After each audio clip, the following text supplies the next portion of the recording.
Hello, it's Philip Taylor speaking from Richmond Green Chambers in London, and this morning I'm looking at a book which has come to us from Cambridge University Press, and it's important to review this book, I think, at this time because of its contents. The title of the book, it's this one here, is International Standardization and the Agreement on Technical Barriers to Trade.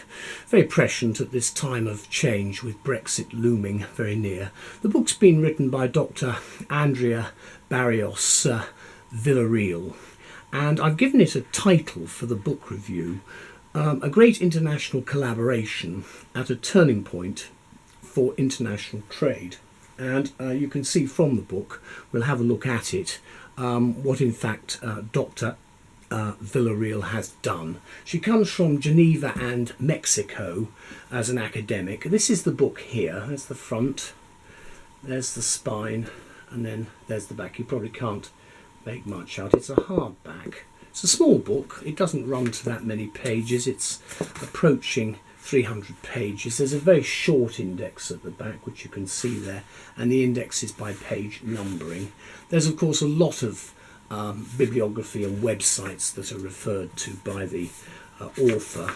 That's the blurb, and I've borrowed some of it for the actual review. There's the front page there.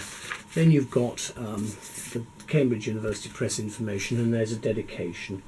I always like to show dedications because we only review books which are actually ones we consider important. A lot of books, there's no point in reviewing a book which is not very good because I don't think it's fair on the author to criticise them that heavily. There's the contents section. This is an important book, and it's a valid and very useful book for lawyers. These are the contents sections there. You can see what we've got. We've got a total of 6 main chapter headings, then some general conclusions at the end. I'll refer to that in the review. Then the selected bibliographies at the back. You've also got some tables, a couple of short tables, then a useful list of abbreviations as usual, and then we get into the introduction itself. And do read the introduction at the beginning because she sets the scene, I think, very well indeed. And you can see running through, you've got footnoting at the bottom there, and you've also got subheads, but no paragraph numbering as such. You can see how it goes. There's a certain amount of paragraph numbering in some places, but it's not very noticeable. Now, what do we say about this book in this short review? Well, this is what I'm saying. CUP are to be congratulated, we say, for the publication of this important new book on trade. And Dr. Villarreal's purpose is to review the international standardization system generally, with a specific focus on some of the bodies within this system, along with their rules and procedures. And so it's very much, of course, an international book because it's about international trade. We found it to be a most useful and stimulating book, as I say, at an important time for international trade generally, with really big changes possibly on the horizon. The author also goes on to consider and questions what she views as a lack of definition concerning several features of the system, notably an international standardising body, an ISB, and international standards on the Agreement on Technical Barriers to Trade, or the TBT, the Technical Barriers to Trade.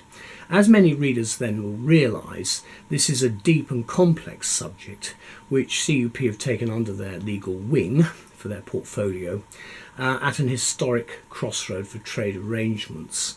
And of course what the author has done is she's been directly concerned with standardisation activities for more than 7 years.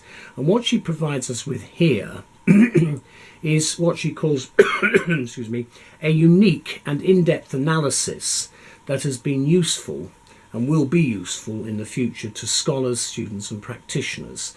And of course the publishers have produced a superb and distinguished book at just the right time for international trade law. And I declare an interest here. I did actually read the international trade module for the bar exams, but that was unfortunately 30 years ago, and things have changed a bit since then. Now, it's described as an illuminating book, which we feel will be a welcome addition from scholars and practitioners involved in international economic law literature. And it should be read, we think, by anyone with an interest in the interaction or the interaction between trade law itself and the need for international standardization, because technical regulations and standards have existed since antiquity. And as I've indicated, this is not something new. We've been wanting this standardization approach in NATO, in every sphere of activity, so that you've got the right widget in the right place at the right time and you know what you're dealing with. That's really the problem that we have, and it's one of the reasons probably why a lot of people are anti-Brexit, although we won't go down that route today. And to add some controversy then, actually mentioning a little bit about Brexiteers, especially for them, these regulations and standards are, quote, the invisible gears that shape the world we live in today. And Villarreal says that they shape not only the physical world around us, but our social lives and even our very selves. And I think she's right about that, because it really is it does have a very direct